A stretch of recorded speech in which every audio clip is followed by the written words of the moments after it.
Hello, dear everyone. I am happy to meet you here in this new series of panel talks, and this is our first gathering.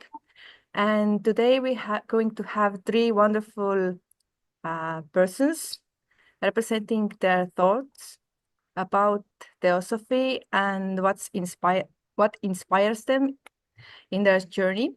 And first of them is Sagi Sri Hari Varma. Now I tell you a few words about Harry. Harry is a filmmaker by craft and a seeker by heart. Harry has been a member of the Theosophical Society since 2022.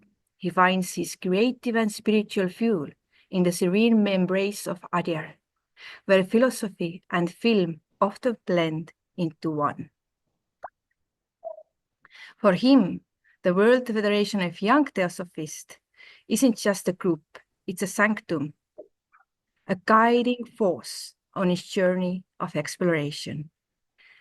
If inspiration had a face, it would have been Annie Besant's.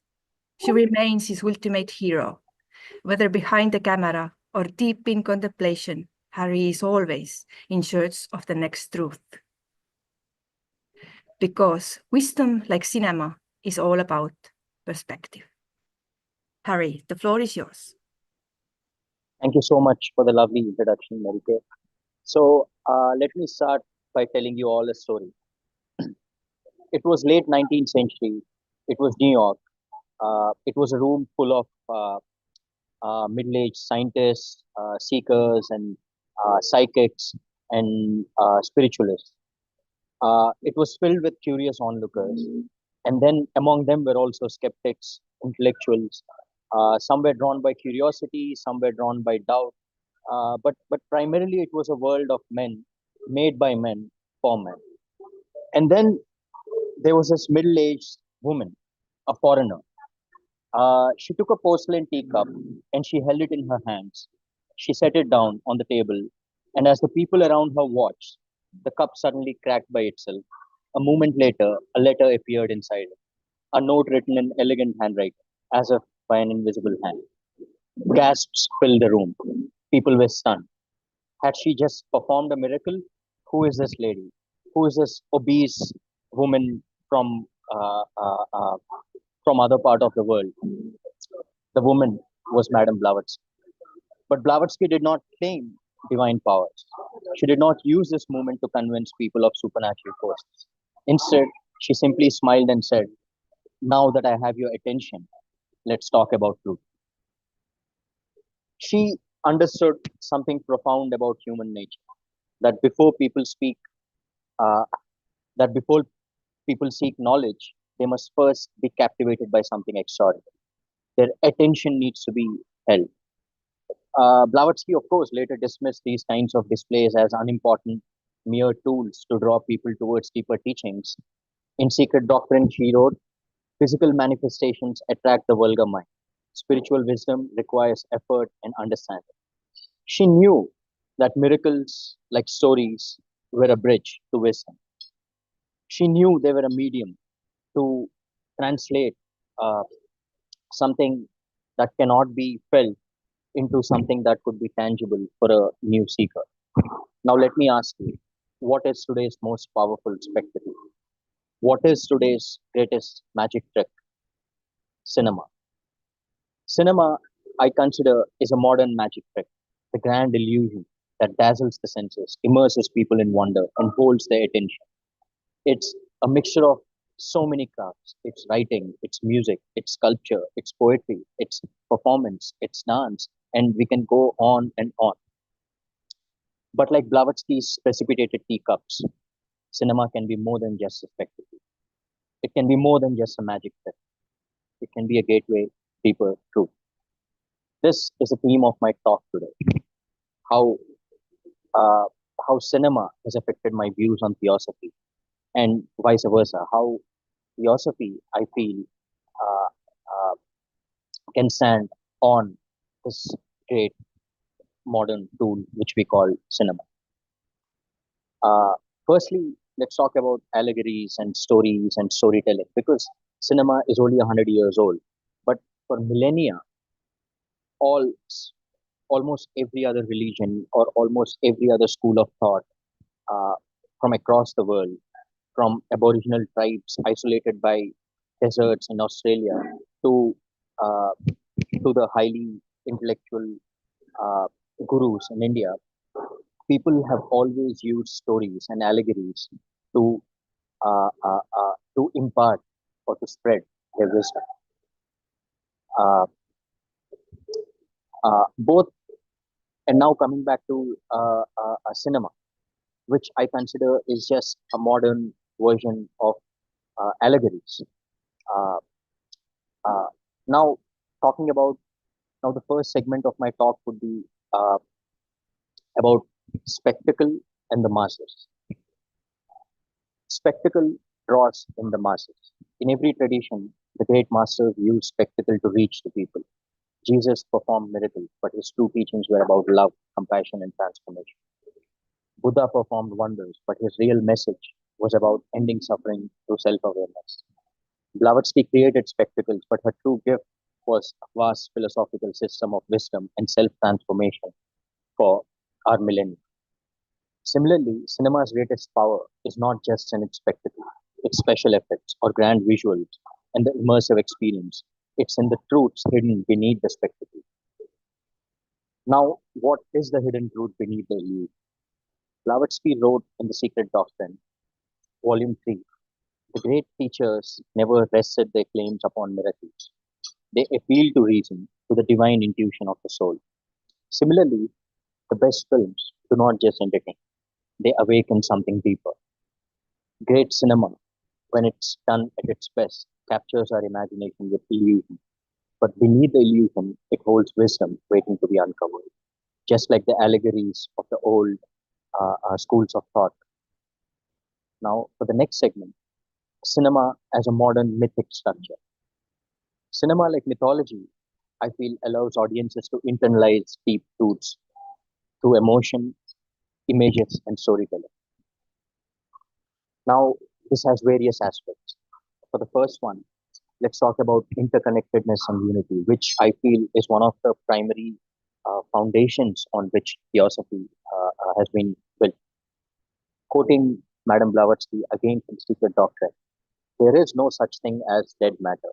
Every last atom is alive. Ancient traditions have always taught that everything is connected. And, and cinema, we know, brings this idea to life, showing how all beings, all actions, and all lives are interwoven. One example which I would like to give is Avatar, how we are talking about the highest grossing film in history. Almost every other person in the world would have heard about Avatar. And it's so wonderful how in Avatar they talk about this Gaia philosophy where everything, the forest, the nature, the animals, the humans, they're all interconnected as one being. Uh, that I feel uh, was incredible. Now, for the second aspect, hidden knowledge and mysticism. Now, again, quoting Madame Blavatsky, the mind is a slayer of the real. Let the disciples slay the same. From the voice of silence. Spiritual traditions describe a hidden reality beyond the material world. Cinema mirrors this, telling stories of awakening where characters break free from illusion and see a higher truth. I think all of us, most of us have seen Matrix. And Matrix, I think at its core is and is a great example of this particular tenet of theosophical teachings. Uh, and the third aspect, I would say, is spiritual evolution and the hero's journey. Again, quoting Madame Blavatsky from The Voice of Silence. Before the soul can see, the harmony within must be attained. The fleshy eyes be rendered blind to an illusion. The most compelling stories echo the path of spiritual evolution, where the seeker faces trials, obstacles, overcomes illusions, and then transforms. This is the structure of every great movie that we see.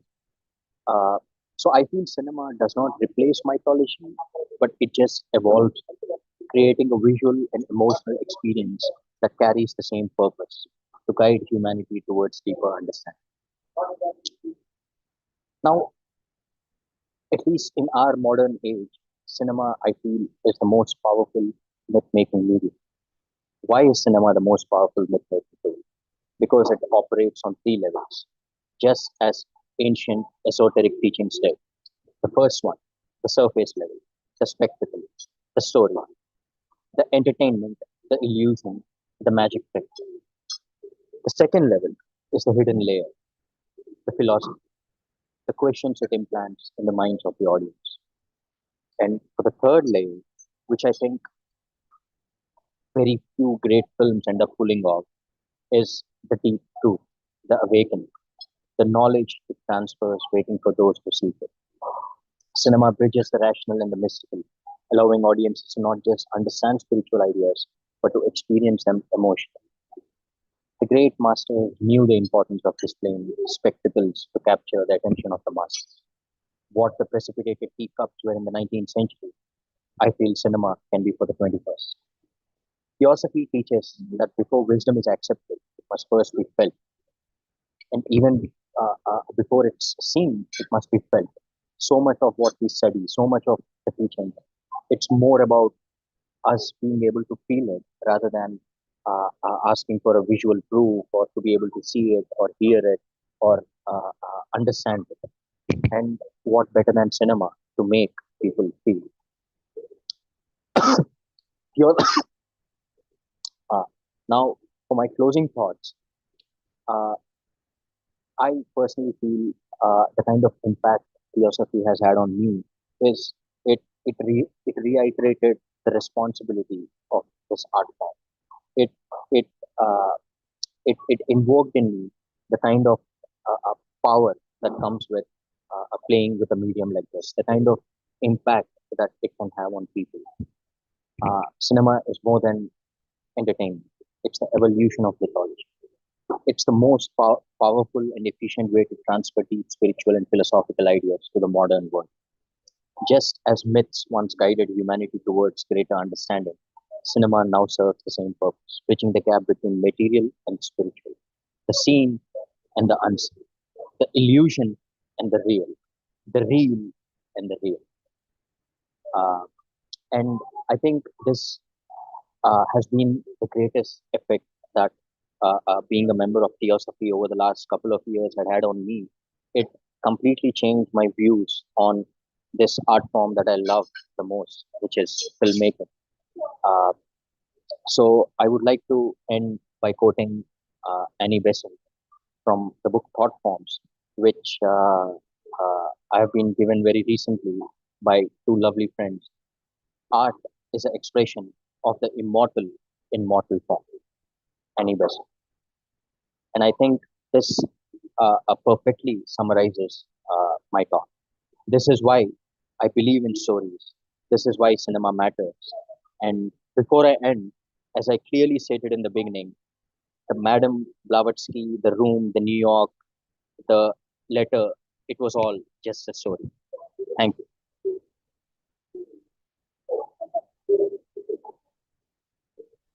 Thank you so much, Harry. That was a really beautiful and inspiring lecture. Now we are going to listen something about Vighnesh. Vighnesh is a proud member of the Theosophical Society since 2021. He lives and works in the heart of the Adyar campus, juggling roles in finance, audit, and writing. By day, he assists the international treasurer, serves as an acting treasurer of the Olcott Educational Society, and leads the JAWS of Adyar Eco Development Project, restoring nature, educating minds, and uplifting communities. Often he is spotted zipping around the campus. Rumors claim he doesn't smile enough. But that's just the misinformation. After all, the rarest treasure aren't handed out, just they must be sought. He also sits on the board of the World Federation of Young Theosophists, proving that deep thinking and number crunching can, in fact, go in hand and hand. Here you go, Vighnesh. The floor is all yours. Oh, thank you. Thank you for that introduction. Hi, my name is Vighnesh, as Mary Kay introduced me. I live and work in Adyar, the Theosophical Society's international headquarters. And like Mary Kay said, again, I do various things here on the campus. But the one thing that gives me the greatest hope and satisfaction is the facilitation of the initiatives that TS Adyar has undertaken very recently in the space of ecological restoration, environmental education, and wellness, community wellness, in a sense. Most of my friends would have noticed I dwell very much in the service aspect of the practice of Theosophy. That is primarily my channel of choice, for my own spiritual unfoldment. I tend to find the greatest solace in trying to help people, to help steward the preservation of this beautiful campus, or to help my brothers and sisters in whatever way I can on their spiritual paths, to try and preserve the innate energy and spirit of the space, so that many others can continue to be inspired by it. This is what I love doing. This is what inspires me. And in that sense, it is this particular concept in Theosophy, the belief in interconnectedness, the unity of all life, that has always been powerful to me. Help nature and work with her, and nature will regard thee as one of her creators and make obeisance, to quote from The Voice of the Silence. So this particular principle of theosophical teaching, it speaks to me more than anything else so far. I've had a difficult relationship with faith and beliefs and traditions that are intrinsically steeped in religion or culture, blind faith. But I have absolutely no trouble, I've found, being awed by the spiritual profundity of our collective consciousness. Of this truth, of the unity of all life, I have no doubt. We all see it. We see it reveal itself again and again in our life. It can be amazingly moving, and it can also be terrifying at times. It can be inspiring, but it is a fundamental wisdom, I feel. And as far as I understand, it's an ageless wisdom.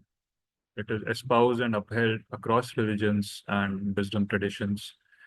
Most spiritual beliefs present a worldview that advocates for a living communion with nature, that the creator is not separate from the creation, that everything is an aspect of divinity. These beliefs exist in Hinduism, of course. We learn that again and again in Theosophy, in our courses and readings. The concept of the Brahman, for instance, or the Hiranyagarbha, or the cosmic egg. Buddhism has a concept of Eshofuni, or the non-duality of a living being and its environment in the ultimate reality. Sufism speaks of the unity of beings, and that all things exist within God himself. So there are various interpretations of or expressions of the same principle. Native Americans believe that the forces of nature are manifestations of a transcendental power, that has will. In a sense, they saw patterns that indicated a sense or a logic to the elements in nature. Nowadays, sadly, we seem to have lost this sight, the ability to read this language. We live in bubbles that are largely divorced from this sense of attunement with the forces of nature. We rely on specialists and scientists and experts and dry science, without an appreciation uh, to be able to truly see that it is the push and pull of our individual lives, our choices uh, of how we live our lives together as a collective, of course, that exerts deep influences on nature and therefore on our very existence. These bubbles are an illusion, and most of our suffering emanates from disregarding this belief in oneness. From the personal to the communal, most pain and suffering come from a mistakenly rooted identity in just the individual self. My friend Shara and I were talking about this the other day, and I forget the context now, but I found repeatedly that her wisdom is one that is shared across this community in the Theosophical Society, and that is one thing I deeply appreciate. The clarity of thought in this is so amazingly simple and illuminating. You just need to step back a moment and let it reveal itself. Uh, let it envelop you in hope and comfort. So, essentially what I'm trying to say, the story of our lives, of this universe, is incomplete without addressing our connections to nature, to each other, to other beings, and even to the inanimate, to all matter. In Theosophy, we believe that the seeds of consciousness emanated with the first particle in creation. It's not an afterthought in evolution. Consciousness is not the exclusive domain of humanity. To discern our roles in this universe, to truly discern our purposes, which is the eternal question for most of us, we try to make sense of it from time to time. But more importantly, to live a harmonious life, we must try and get a sense of place in this larger tapestry that is Mother Earth or Gaia, life at large, whatever you want to call it. You cannot get a true sense of place in this world without recognizing and acknowledging how connected you are to everything else around you. Life does not exist in pockets or vacuums.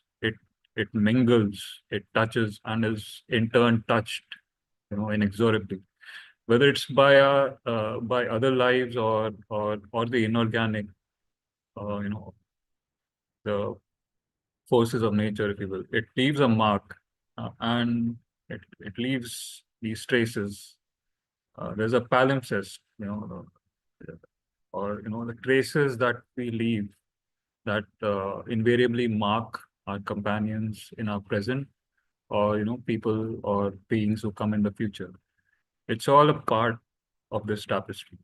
To deny this is closing oneself to a very fundamental truth, and is essentially a stagnation on the path. As it is to deny that there is an intelligence, if not a consciousness, in ecology, in the natural world around us. I found a piece of writing about trees the other day, and I think several of us would have read about this from time to time. It's not new. About trees being part of intelligent networks. There are observations that trees utilize an underground network of fungi, and they can send, for instance, chemical signals to not just their own species, but to other species around them, to essentially elicit a kind of communal defense response. It's like a community. This is just a simple example, and you can read about this, but these observations aren't isolated. There are I mean, they are indicative of a profound intelligence in nature, and that we are part of a web that is alive in ways that we don't quite understand or have a language for in the traditional sense. Just because we don't understand it or can't perceive it in our day-to-day, it doesn't mean it doesn't exist. It is important that we start realizing this in how we think and how we plan and how we live.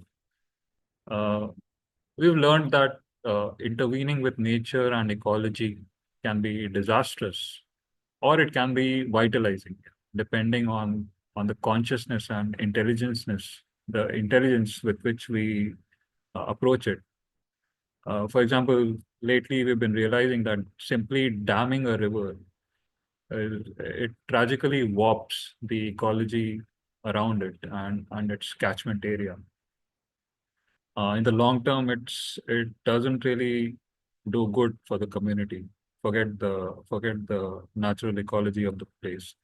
On the other hand, we have been discovering that conscious and ecologically attuned uh, creation of a network of ponds, lakes. We call it the Yeri system in Tamil Nadu.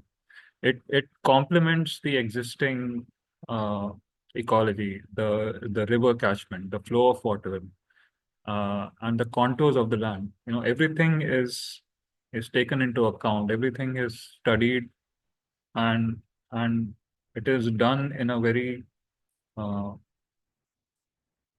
very conscious manner that that it attunes itself to the natural ecology.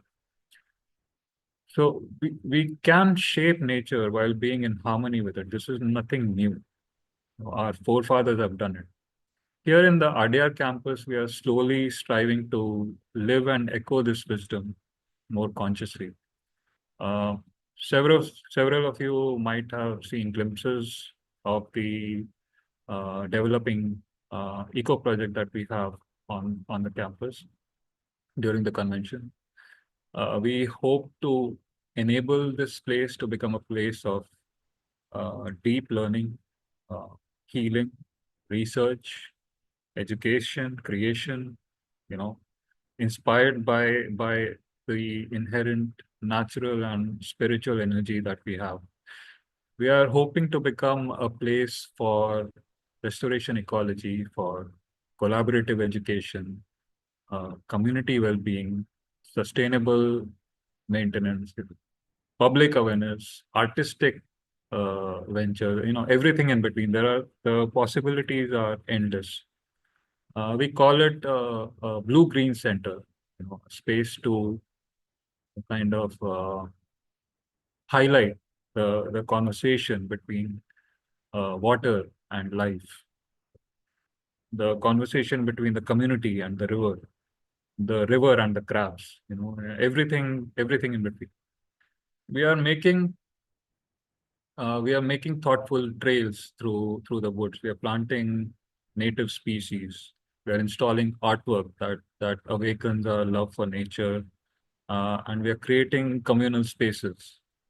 Soon we'll probably be digging ponds. We'll be planting butterfly gardens. We are bringing in teachers to teach children and the community at large. And some of us are cleaning, rising and shining every day, and designing better ways to manage our waste. So we are consciously activating and awakening different parts of the campus, gathering an energy. We hope to revive the beliefs of our wiser ancestors, that our role is as stewards, responsible stewards of nature and not conquerors. To learn and to teach and to shape our ecology in a gentle manner, and to live more consciously and deeply. Try to keep step with the slow, complicated rhythm of nature, and not try to work against it. It's an incredibly hopeful project, and one that really resonates with theosophical wisdom, I certainly feel. And I really hope more and more of you can join in and help. Thank you. Thank you so much, Vighnesh. That was really nice. And now we are heading for our last, but not least, speaker, Cheryl Lim, based in sunny Singapore. Gerald joined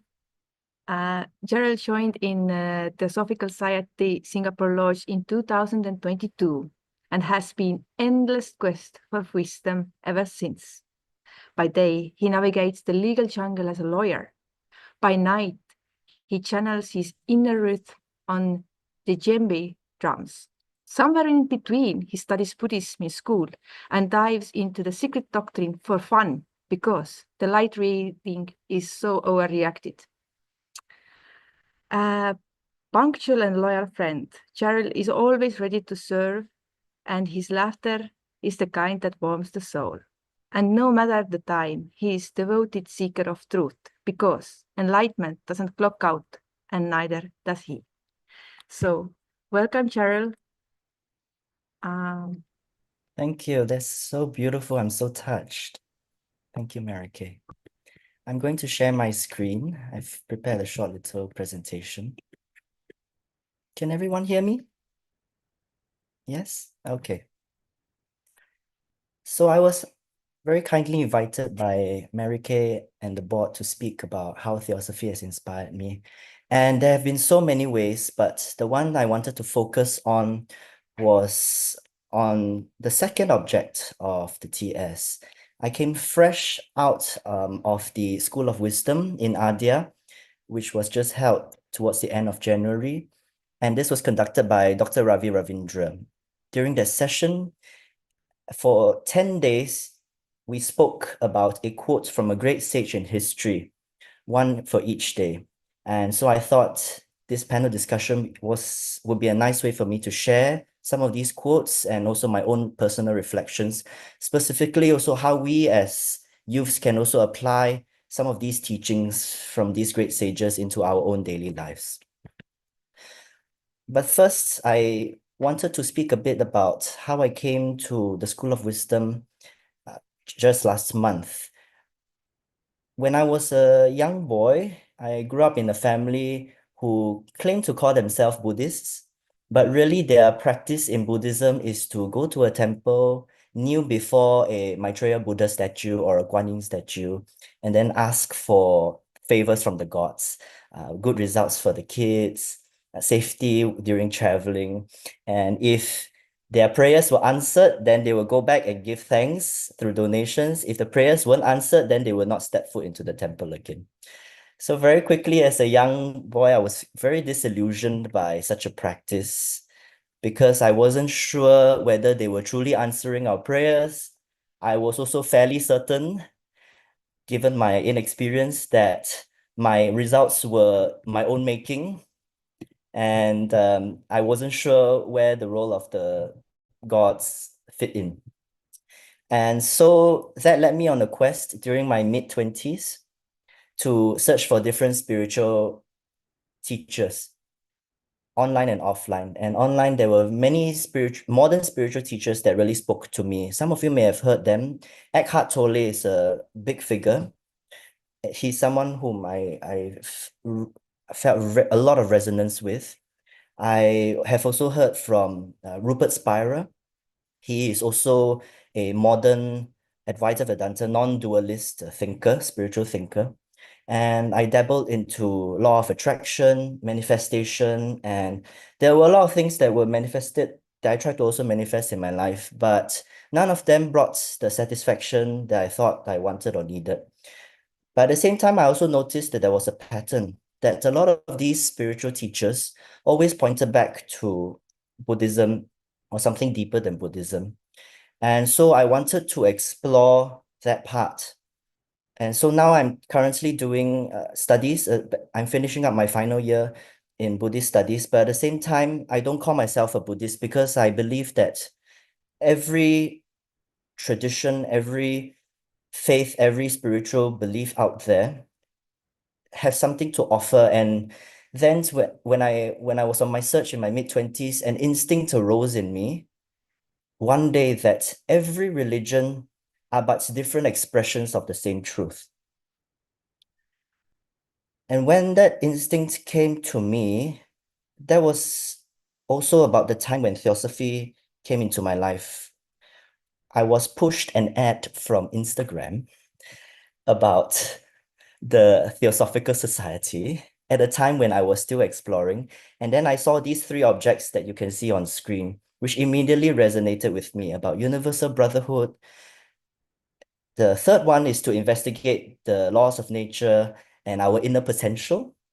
But the second one spoke very dearly to me because I have never seen any other space in this world yet that explicitly encourages the study of comparative religion, philosophy, and science.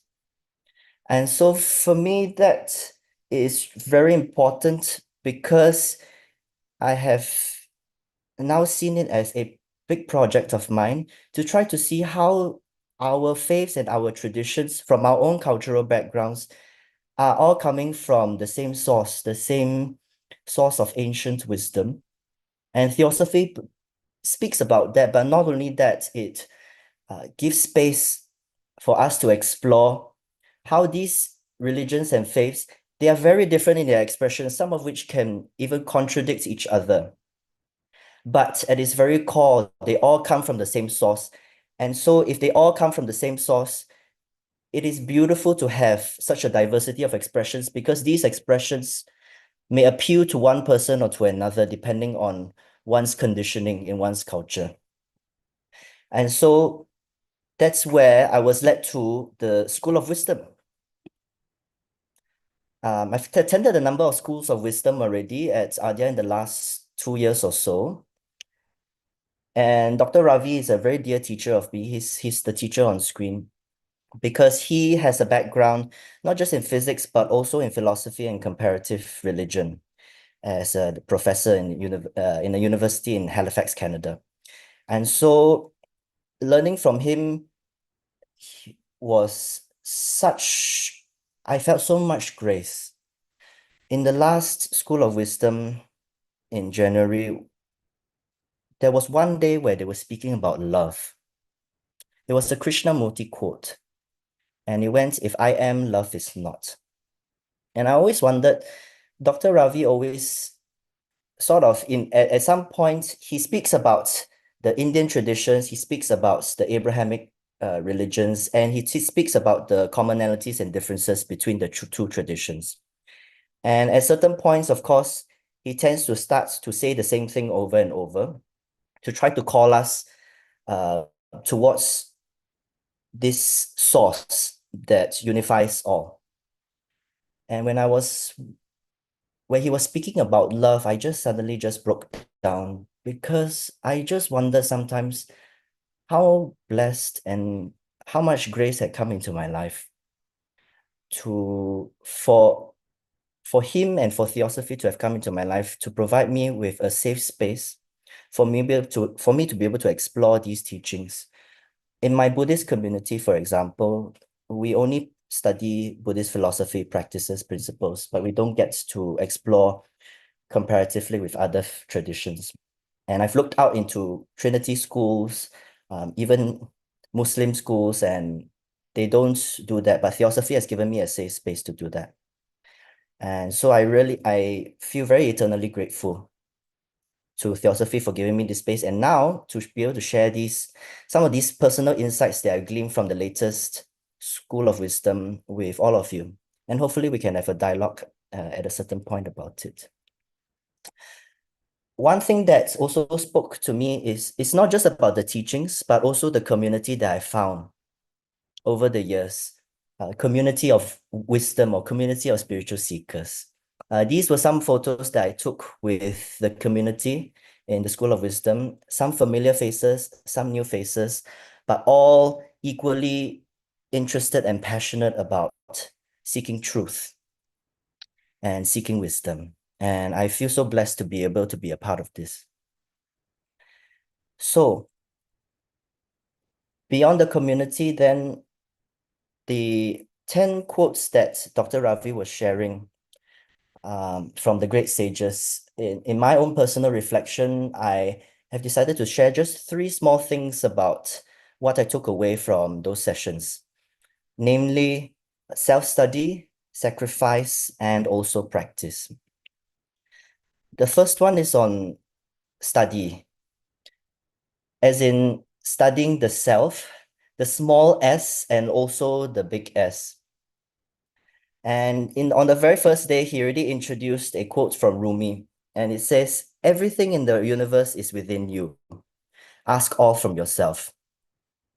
This spoke very dearly to me because in the secret doctrine, there is a fundamental proposition that Blavatsky wrote that man is a microcosm of the universe. So if we are to understand the world, the only way is really within. If we understand ourselves, we understand the world, and we are the world. And so self-study becomes important in order for us to be able to see and examine what is it that motivates us. And the more we dig deeper, what are our fears and desires? And then if we dig even deeper, what is truly calling us? I see it as there is an essence that is residing in all of us, but because we're so wrapped up in our layers of conditioning, the idea behind self-inquiry is to peel back those layers so that we ask who we truly are and hear the call from deep within. And at some point, as we go further into the self-study, it is in my experience that we are studying not ourselves, but it is a study of the human condition. Because whatever that's inside us, we can also see it in others. I've experienced that in my own lawyering work, for example. I see some of my own flaws in myself, the things that tick me, the things that frustrate me. And when I see that arising in other people, it immediately arises in me a greater compassion and a greater empathy for the clients whom I'm meeting with. But very quickly, as we move into this self-study, we start to discover that there is 2 in us. As the Buddha said, in this very body, you can discover all the demons and all the gods. So there's the 2 in us, the higher S self and the lower S self. Some call it the angel and devilish nature. In the Indian traditions, you might call it the devas and the maras in us. But they're all really just different expressions about the same concept, that there's the 2 in us that's pulling, that can be pulling each other apart, or they can be working together. And very often then the question is, how are we bringing them together and working together? But it becomes very scary because we see that actually in all of us, there is the potential to rise, but there is also the potential to fall. And when we see the demons in us, it can frighten us. And that's why spaces like this becomes important, not to be left alone, but to assist each other, to be able to see each other's, become mirrors for ourselves, to create safe spaces where we can see the demons within us, because it is only through self-examination then can we really begin to see what needs transformation. And so Jean de Salzman is it's a modern sage in the 20th century. She is the one who popularized, some of you may know, the Gurdjieff's work. And she herself says something similar: your body is not only yours. And so the question for us to ponder over is, if this body is not us, if these feelings are not us, then what are we really? And what is our body really serving? She has also said before that ego is a good servant but a bad master. So the question is, how is our body-mind truly serving the divinity that is residing in us? Second is about sacrifice, which suggests, of course, this idea that how are ourselves, our small s self, serving the higher self within us? And the root word of sacrifice is not like killing or Rather, it comes from the Latin word sacra and facere, which means to make sacred. So the question these days I've been asking myself is, what am I doing to serve something that is higher than this body mind? When there's food on my table, when I'm eating, or when I am cleaning up the beach at Adyar, what am I doing it because I want to look good to others, because I want to show myself as being kind, or am I doing it because I truly want to serve something that's bigger and higher than myself? And so both the Abrahamic traditions and the Indian traditions have said something similar. In the Gospel of Matthew, for example, Jesus said, "Unless you leave yourself behind, you cannot be a follower of mine." So what is the you that in us that needs to be left behind so that we can finally move closer towards the divinity within us? In the Bhagavad Gita, Krishna also says something similar. Submit all your actions to me. Struggle without agitation. Bhagavad Gita is a very interesting epic because it is speaking about a tale of war. And Arjuna, who's the protagonist in the Bhagavad Gita, needs to carry out war against his own family members. And then the question is, how can he fight and kill people from the other side who are his own kin and yet continue to serve something higher than himself? How can he continue to perform his duty to act in this world and yet not be of this world? Those are the kind of questions about sacrifice that we all need to ask ourselves at some point in time, I imagine, in order to move towards greater evolution, to get in touch with the deeper selves in us. And so Dr. Ravi also always concludes that after surveying all of these different traditions, he says, at the heart of all spiritual teachings is the call to be free from me, me, me. What is the me? What are my fears and desires that is preventing me from accessing something deeper within? What is the me that's blocking me from receiving the call from the other shore? In my own experience, the miracles that have come into my life, and I wouldn't say they are my work, but really a product of the work from the other side. For example, coming into Theosophy, I don't feel like that was I don't feel that that was purely of my own doing. Moving out of my family home in order to be able to heal myself, setting up my own law firm. These were things that came into my life and they felt the easiest because I wasn't fretting so much. I knew that it would happen. And in my experience, when I remain silent and when I hear what is truly calling me, I'm able to work with it a bit deeper. And so the question then we can all ask ourselves is, how do we continue to use this body mind as an instrument so that we can heed the call and hear the whispers from the other shore?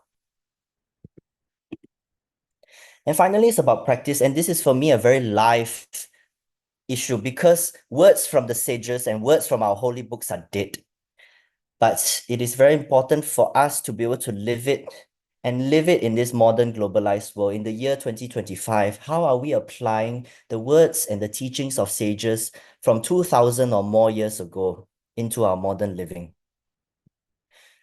Right? And so the different sages have described different forms of practices. Christ, for example, speaks about how if you love me, you will keep my commandments. So not everyone saying, I love God, all those people who claim to love God in, let's say, churches or mosques and temples, these are not necessarily proper expressions of showing love to the divinity within us. Acts of terrorism, for example, have been done in the name of God. But if we are to truly, truly say we can love that which is ineffable or unknowing, then practice becomes important because it's only through our action that we can truly show that we want to move closer to whatever it is that is residing within us. And so then that becomes a very alive question, because the question then becomes, how can we, through our actions, through our body, and through our speech, serve something that is deeper within us? How do we, in essence, spiritualize the material? How do we bring the spiritual side of ourselves and then the material sides of ourselves together? Pablo Sender often speaks about how there is a reason why we are incarnated in this physical body. You know, there are monks, of course, who decide to renounce the world and go off into the forest. And of course, for some people, there is a place for that. But for us, having day jobs, people like us having day jobs, or maybe we're still studying, we need to make a living. We might have families that we need to raise. We have lovers, we have friends, we have families. How do we continue to live in this world, but still continue to carry out the spiritual practice needed in order to serve something higher than ourselves? Vighnesh brought a wonderful example about how, for example, serving the nature that is around us is something immediate that we can already do. For me, for example, personally, for someone like me who's always in my head, rising and shining, getting the reminders from Mary Kay every day to go to the beach to pick up rubbish, that for me continues to be my work, so that I get out of my head and I do something that is able to serve the environment that is immediately around me. And so then the question for all of us is, how are our actions serving something that's within? On the contrary, if for some of us who are always going about our day-to-day lives like a hamster on a wheel, and we feel like we are just being pulled by the tide of a world that seems to be so focused on materialism, is there a space for us to start to go within and to ask, is this what we truly want? And if not, then is there another way out? Is there another way for me to live a more fulfilling, a more satisfying life for ourselves? This is something that each of us will have to do for ourselves and ask, and then eventually live it out through practice, so that we merge the spiritual and the material. And eventually, there is no distinction anymore. We are simply working in alignment with our deeper selves. So the other two sages here, Patanjali and Krishna, also speak about yoga, for example. But then they also speak about very different kinds of yoga. And so the question is, in our lives, what kind of practices can we do? Whether it's yoga, whether it's about commandments, whether it's about, in Buddhist language, keeping your precepts. These are just different expressions for what are we doing day to day to serve the particle of divinity within ourselves. So I encourage you all to consider pondering about that question and see how we can live it as well in our daily lives. And so what does this mean for us as young Theosophists? I offer a few personal reflections. First is about learning how to move, inviting you to move rather from the outer to the inner. So to examine, as I mentioned, the two selves in us through partial self-inquiry. In my experience, when I see, for example, myself being frustrated at someone, for example, I just came from a meeting before this and the person was dragging the meeting for like 1-2 hours. And when I see the frustrations and the anger in me, the tendency is for me to push it down or to suppress it. But that actually gives more power. The question is, how can we examine these frustrations, let it arise, but also see that it can pass and see that it's also transient? Because if we were to resist it, we never can truly inquire and see that it is a part of ourselves. It is only through the seeing that change and transformation can really begin to occur. And so I invite all of you to see what are the things that irk you, for example, and maybe if there is space, the next time consider how you can see that as a part of yourselves and how to simply see, but not to react to it. And the idea is to move from reacting to responding to it. Then when we choose to respond, when we move from reaction to response, we finally have choice. We have choice whether to react the emotion in us, or we have choice to choose to let it go. And that's very powerful to bring back the choice in ourselves rather than to unleash whatever emotions that arise in us to the people around us. Next is to move from the lower to the higher. As I mentioned earlier, for me, this has become a daily practice now. How can I continuously be an instrument to serve something that is higher than myself? So for me, I see this in my work, in my study, in my music even. These days, when I touch the drum, for example, the djembe drum, I play a West African drum called the djembe. And there was a period in my life where I got so caught up in my own, like whether I'm playing this right or not. But these days, I see that this music truly at its core is about bringing people together, about unity, and about also spreading the joy of this drum to the people around me. And when I am able to do that, it brings a lot of relief, a lot more space for me to be able to use this body as a channel, as an instrument, so that the music can come through me. Rather than I play the instrument, I'm being played by the instrument. That's how I see it these days. And so I invite yourself to also see how you can move from serving yourself, the small self, to the higher self. And the third one is about moving from the esoteric to the exoteric. And it's really interesting. I really resonate, Vighnesh, with what you're saying about how sometimes can be very disillusioning to see all of the different faiths and religions out there and how they are actually bringing more conflict.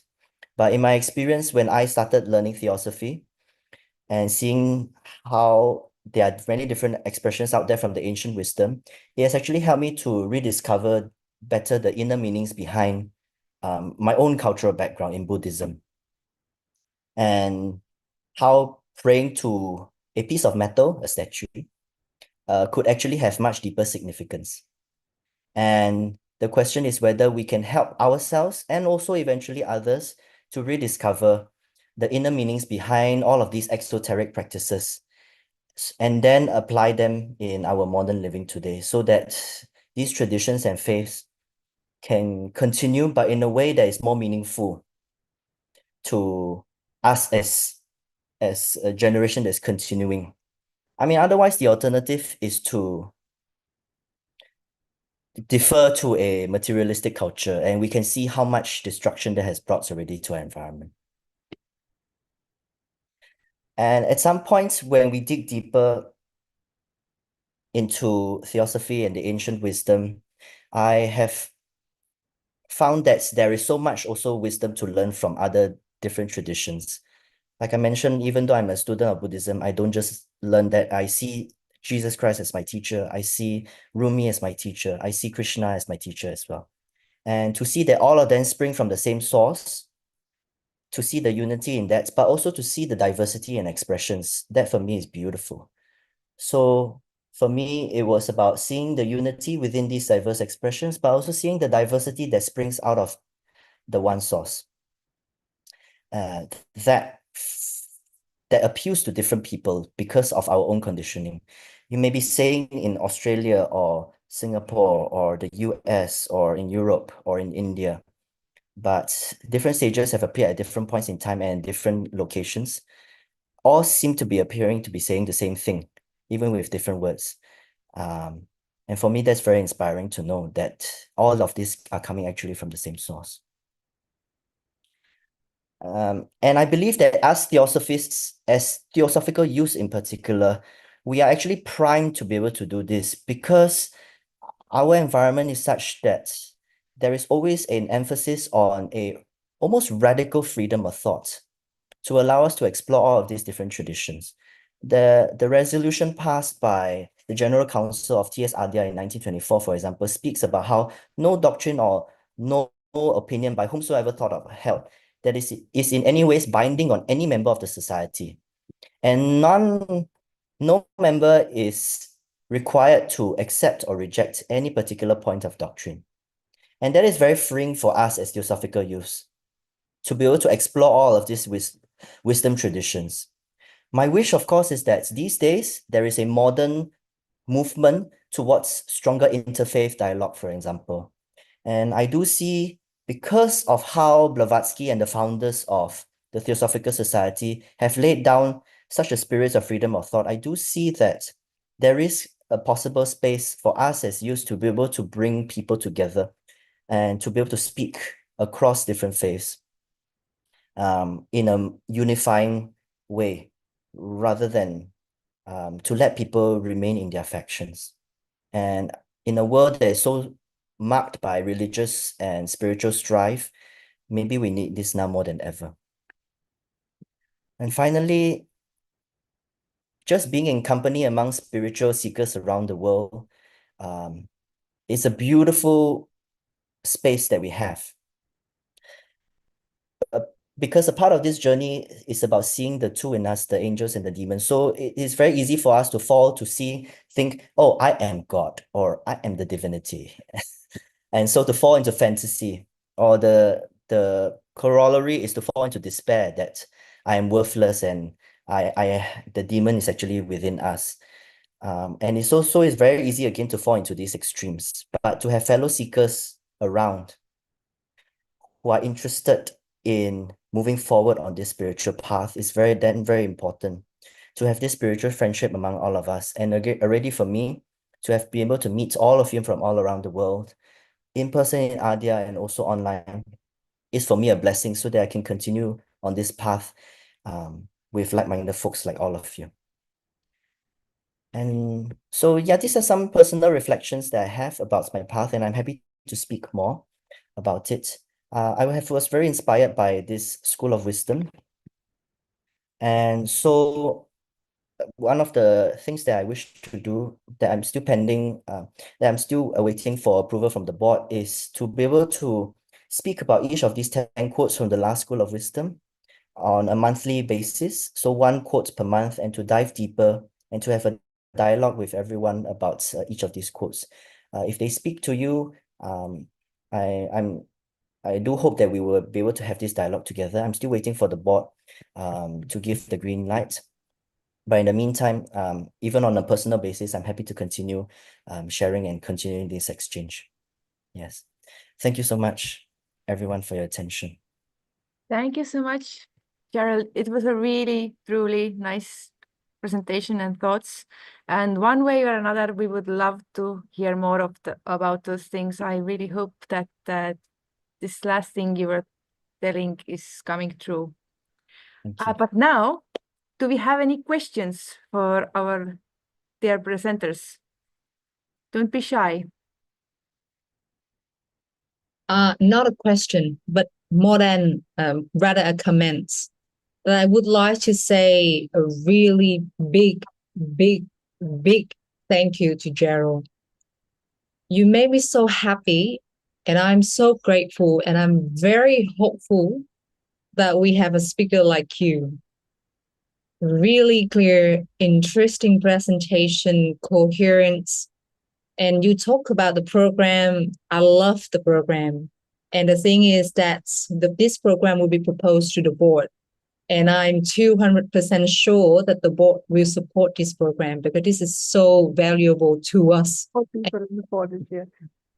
So the reason why we didn't do it here, because you only have 13 people. We want to reach 200 plus members. Let them all know about your program. So stay tuned. We'll make it come true. Thank you so much, Gerald. I appreciate that, Leah. Thank And I'm very thankful to the board as well for being so open and receptive.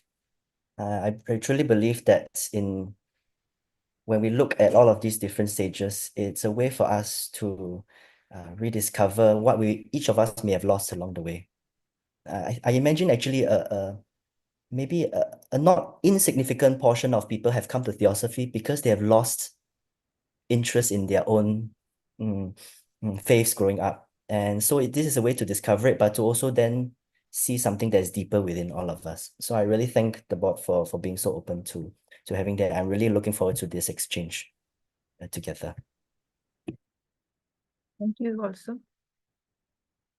I would have one question for Harry. You were mentioning the cinema and mythology and the interconnectedness. I wanted to ask you if there are some special film suggestions that you have about this interconnectedness that you will suggest our audience to look.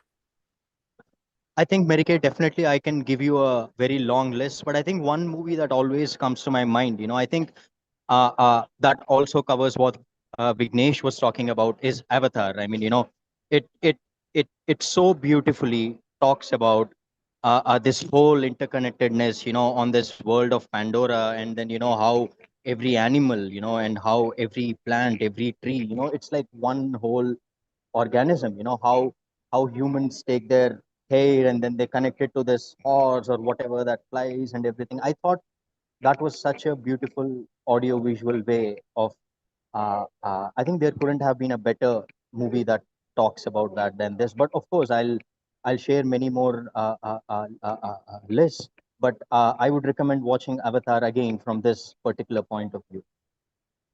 Also, Avatar the series, not the Oh movie. yeah. Yeah. Wait, what series? I also Avatar, The cartoon, the last Airbender. the cartoon. The Airbender. Yes. And Korra. That's also. Also adding here, I don't know who said this, either Hari or Smita or someone, I don't remember. It was during the convention, youth convention. They said that now I'm able to see the Theosophy in all the movies. Like anything I watch, I can see the Theosophy in all the movies. So yes. Okay, so I have a question for you, Lakshmi. Have you seen Theosophy in Smita yet? Oh, of course. Oh, throughout. Is Smita a movie? not yet. It is moving to waiting to be done, Hari. We are all characters in our own movie. Mhm.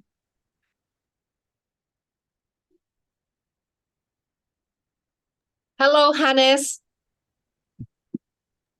Hello. Oh, hello, Hannes. Nice to see you after so long. What time is in your place now? What time? It's 3 o'clock in the afternoon. Yeah, 3 o'clock in the afternoon. How do you find the talks? Do you have any questions, Hannes? No, but it was very interesting to listen to everyone. Nice to see you too. Nice to see you. I do have one question for Vighnesh, actually. You said we are all part of the web. How can we become more aware of this? Like, is there anything we can do or start doing to become more aware of that we are a part of one web? For me, like I said earlier, it's service that really I think for different people, different practices will speak to different degrees, of course. For me, like I said, it's service and also meditation to a large extent. Although I don't do it enough, I must admit. But to try and meditate on the unity of life is something when you do it right, do it consciously, it's very powerful. But yeah, go ahead, Theo, you're going to say something. No, because the way you're answering it, did you get your talk from AI? What? Did you get your talk from AI? Talk from AI? What do you mean? Do you get your talk from AI? My talk from AI? No, he doesn't. No, Oh, I don't use AI. because the way to use the word is very interesting. Like we are all part of the web. Really, really, really intriguing. Yeah, So- I mean like the web of life. Yeah. I think that's a pretty common term. Web of consciousness. So are you in the middle of the web, Vighnesh? Oh, I hope not. No, thank you. But I'm happy to be a part of it in whatever way. Oh, you're a spider.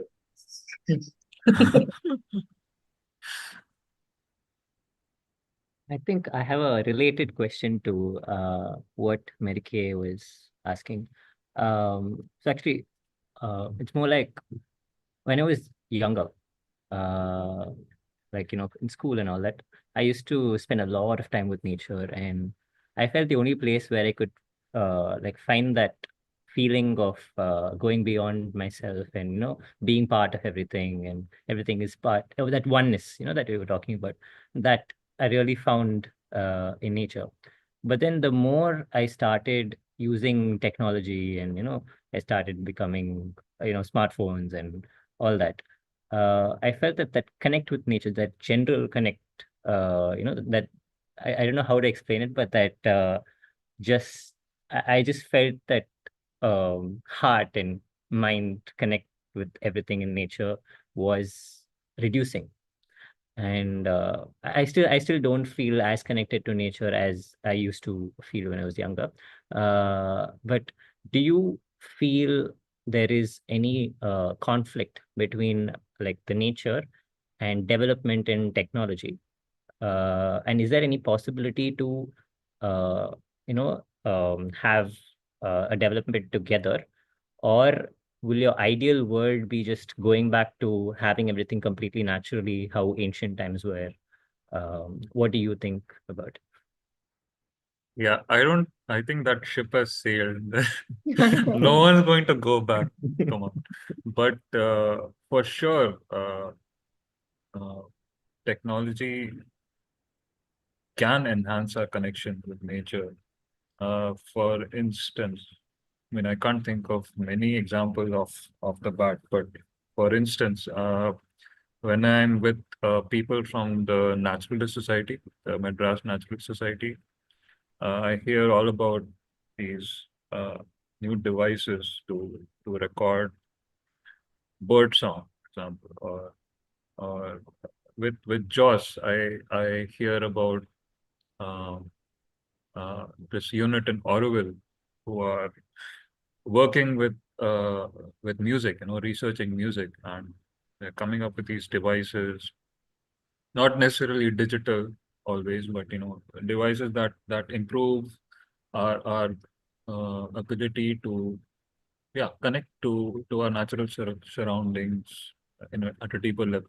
You know, plus uh, there are of course so many devices and technologies that are constantly being developed that aid uh, uh, scientific study and research that can counter the effect of other science that is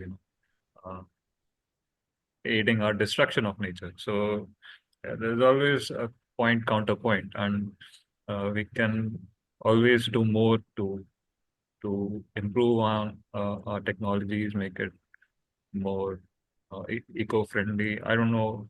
I'm thinking of e-waste, for instance. We can be more conscious in our uh, use of technology. How often we purchase technology? Do we need certain technology? All this needs to be examined, of course. But going back to hammer and tong and whatever, that's not happening for sure. I wanted to say something else. Yeah, the previous question. How do we improve our connections with nature? I've always found, or more recently than earlier. So I've had a similar journey as you, Lakshmi. I used to be more appreciative and fascinated by nature, but somewhere along the way, that connection was kind of blurred and subdued. But I've always found that uh, interacting frequently, or being around people who have that love of nature. For instance, Joss. I mean, whatever you think of him, he has, a deep appreciation of, the consciousness in nature. And you find him talking about, speaking to trees, or, putting his ear up against the tree trunks and listening. And when he talks about bringing in saplings from Oroville to plant here, he will say we should let them sit here for a week so that they get used to the place. Yeah.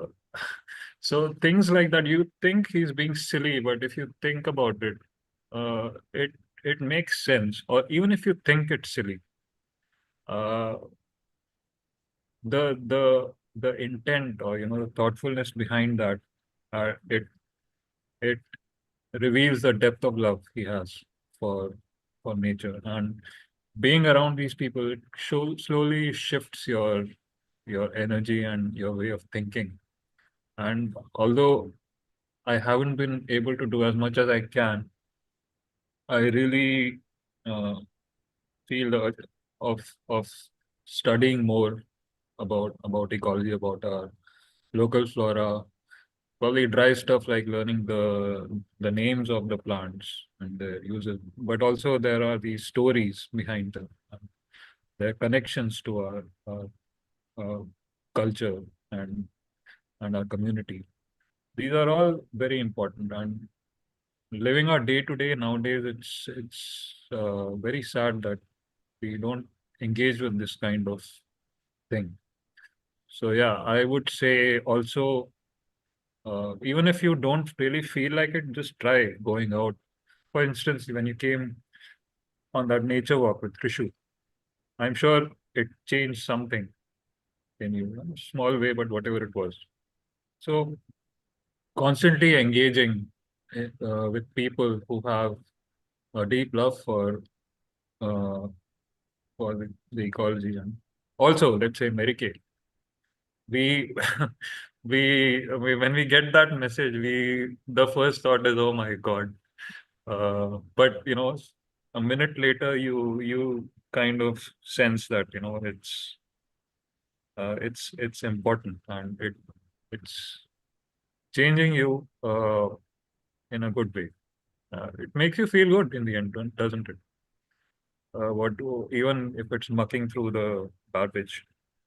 So it makes these small changes. It shifts you in a good way. So yeah, that's what I wanted to say. Also, didn't occur to me earlier. Thank you. I would actually, if nobody else has anything else to ask, then I would ask Cheryl about this Krishnamurti, if I remember correctly, quote about "If I am, love is not." I have heard another one that comforts me, that says, "In the end, love wins." And in the end, I'm thinking like when we actually reach that place where there's only love. But does it mean there's no more me if there is love? What do you think? If there's no me, there can't be love. Love is meant to be all-embracing. And love would include all of us. The Krishnamurti quote, "If I am, love is not," suggests to me, I think, two things. One is that we are often standing in the way of love. It is our fears, our anxieties, our greed, our little wrapped up in our own small little world, that we fail to see how we are all actually interconnected and how we are all actually a product of love, and we are all love itself. And if we were to just go out and see and just be in the moment and live, we can truly see, escape the trappings of thought and see how we are all actually one, united. I mean, just being on this call, for example, in my view, in my experience, one general principle that I like to live by that I feel has been very practical for me is anything that serves to unify than divide, that is moving me a bit closer to love. So for example, when Lakshmi was asking about technology, if technology like Zoom is bringing us together, then we are really moving towards love. And in this way, love wins. Like the quote you mentioned, Mary Kay. But if science or technology is used to create war or kill people or divide people, we are using our phones in a way that's dividing our attention from the physical world around us. When we do that, then we are moving a step away from love. So my reflections on love are that when we move towards wholeness, when we move towards bringing people, beings together, that's where we can experience a lot more of that. In a way that cannot be captured by thought. I don't think any person out there has had a comprehensive definition of what love is, precisely because love is unlimited and thought is limited. Our language is limited. How can something that is limited try to capture something that is boundless, that is timeless? Thankfully, we can experience it. Thankfully, we can experience love. And to do that, we need to move away our conceptual thoughts about ourselves, about others. We move away from our feelings about our own little world. Oh my God, my boss. Oh my God, my why is my partner like that? And if we start to move outwards and move towards a space where we can see each other truly, the true essence of who each of us are, then we can find a space for us to finally experience love. I've had a number of moments in my life where I've experienced that, and until today, I cannot really describe it. For me, as someone who's also so very driven by thought, feelings for me has been a wonderful indicator. When I'm sitting and watching a piece of theater and I burst into tears, or when I meet someone and my emotions start to swell up, I know that I'm in the presence of love. But then my experience may not look like that for each one of you. So my encouragement to all of you is, have you had experiences in your life where it's totally inexplicable, but you feel so overwhelmed? And I'm sure in some way, all of us have had that. Then I invite you to sit with that and see how often they come into your life. And what is that? What is that experience? And how do we become closer, and how do we move so that these miracles occur more frequently in our lives? Wow. So thank you, Mary Kay, for raising this question, because last Wednesday, this is exactly what we discussed, because we met Gerald for lunch in Singapore. And just like a sneak peek for you guys, Gerald will be the guest speaker for the next Indo-Pacific online youth gathering. And guess what his topic? What is love? So if you want more, please attend the Indo-Pacific online youth gathering on the first Sunday of March. Okay, Francis will send us the newsletter. Okay. So Gerald, don't talk too much. Keep it. How can anyone talk about love? If you want to hear more about love, then our next week gathering is about poetry, and I believe love is a theme that is inspired many poems. So same time next week is one of the possibilities.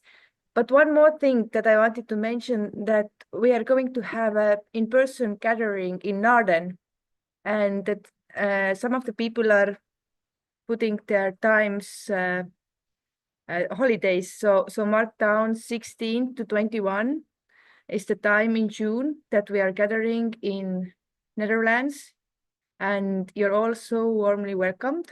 And this time we are meeting Pablo and Michelle Sender, and we are going to have this wonderful theme about occultism, theoretical and practical part of it. So don't miss it.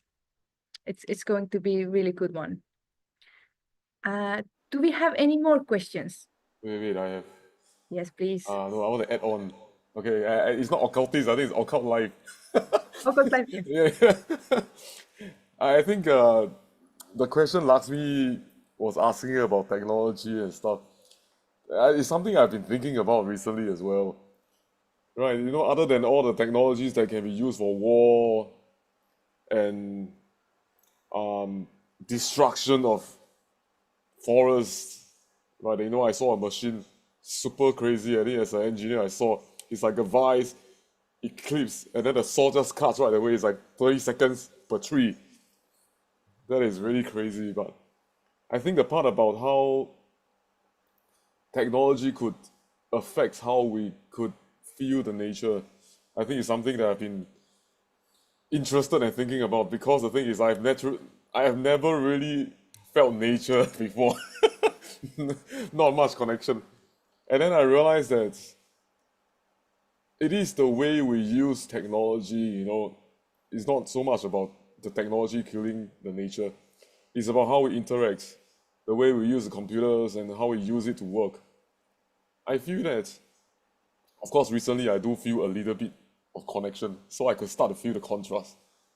Is that if I actually do use technology in a way that desensitize or dull my mind, that is when, like, you know, like too much dopamine, stuff like this. It actually just, when I go out into the nature, I will feel like my whole body is numb. I cannot feel anything. Yeah, so I think one of the best way is not so much about going back into caveman time, like super primitive way, but to be really conscious of our intent and the way we use and interact with technology. Right. And I think also inevitably we have to use technology to work. And then sometimes when you use the technology to work, you will be more energized and sometimes more desensitized, more dull.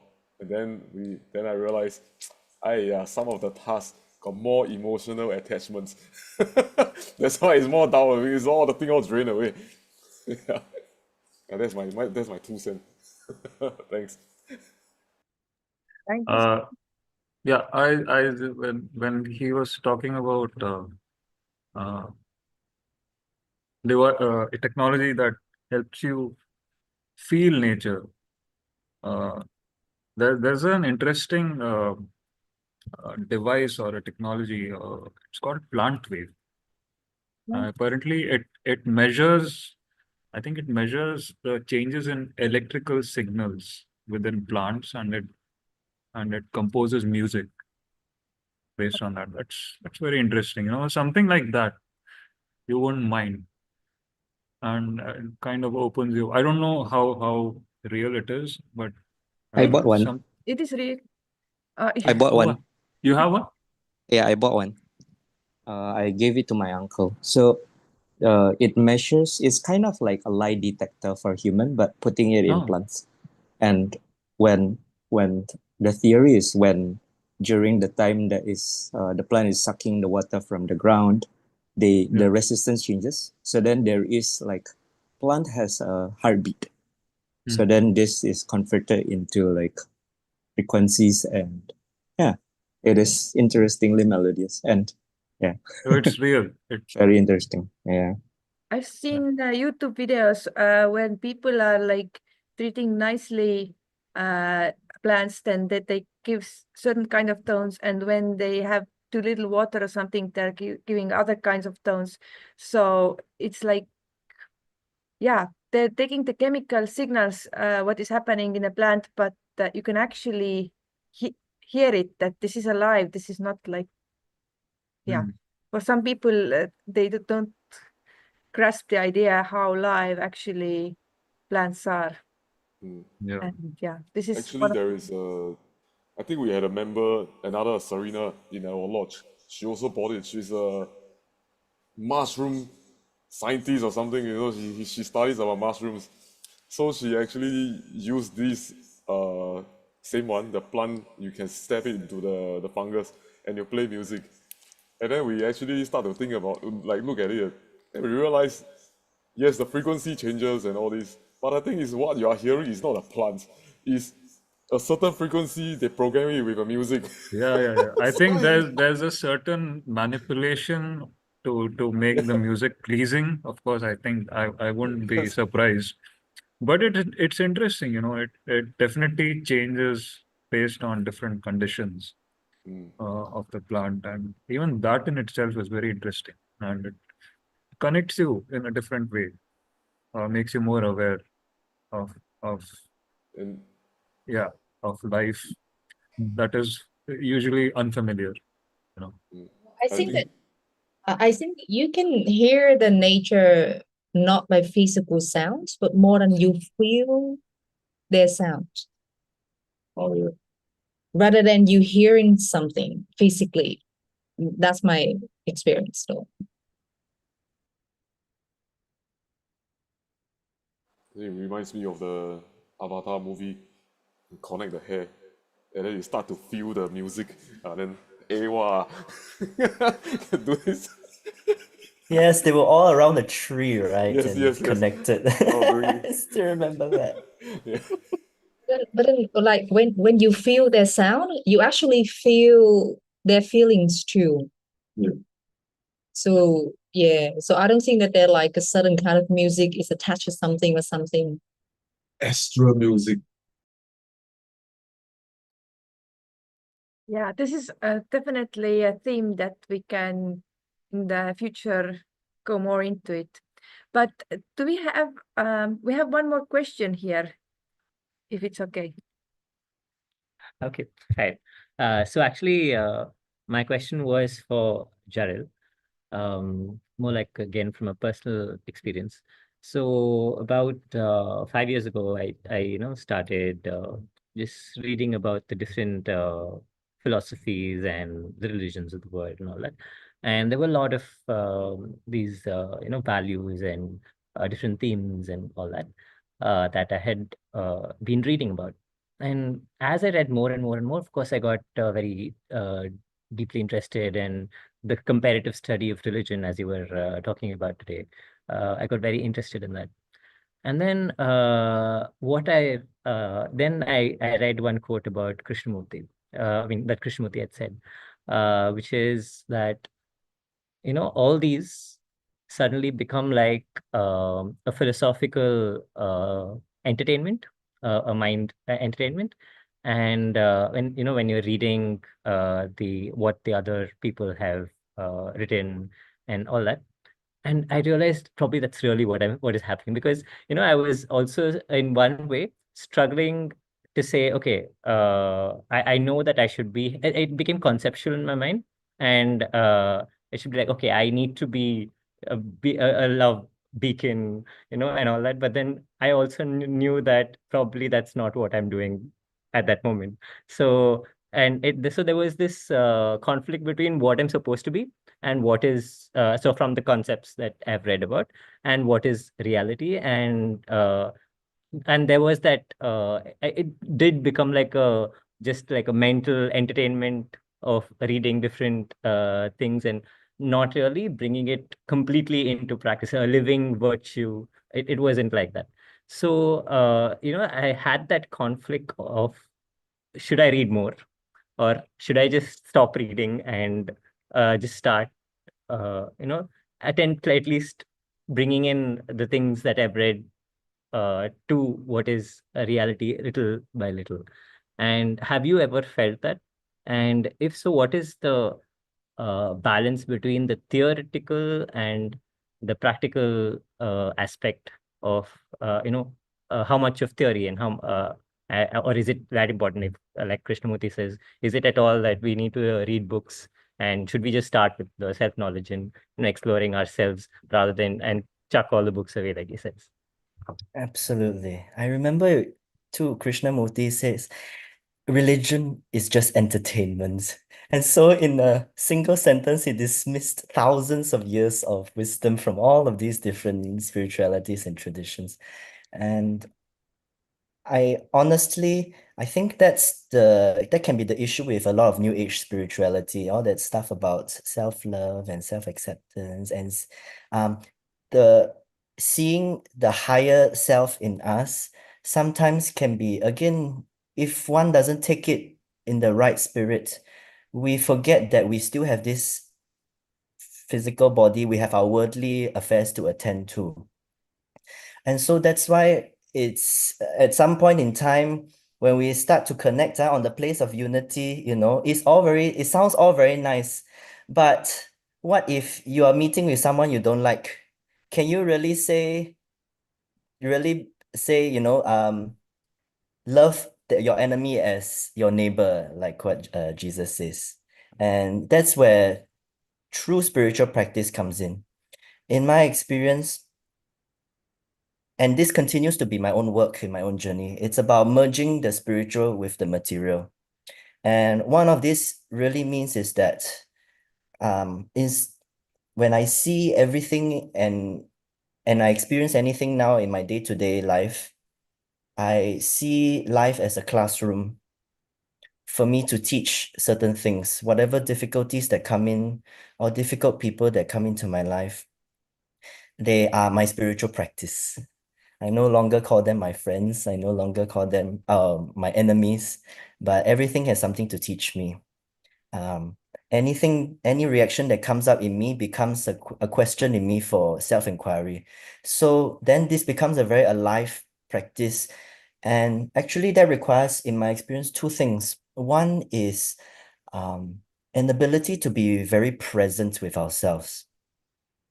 And that takes practice, actually. And that's why meditation continues to be an important form of practice, not just sitting on the mat, but by divorcing ourselves from our thoughts and feelings, it creates a form of spaciousness so that when we go into our daily lives, when we meet someone we don't like, we start to create a gap between us and our thoughts and our feelings that arise.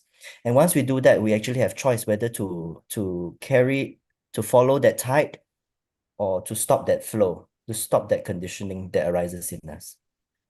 So presence has been very important for me to live out these spiritual teachings. The second is resilience, which I don't think is talked much about. But in order for us to be able to sit in conflict or sit in the presence of someone we don't like or sit in something that we disagree with and still be okay with it, knowing our limitations, that requires a very strong sense of resilience. And otherwise, if we are sitting there and we see someone we don't like or we hear something we don't like and we're immediately reacting, we are again creating a form of resistance within us. And so for me, I find it as an important concern for all of us to inquire, how do we live these spiritual teachings from day to day and to integrate them into everything that we do. And those two modalities, I feel, presence and resilience, have been very helpful for me to try to merge the spiritual with the material. Yes. Thank you so much. Do we have some last small question or comment?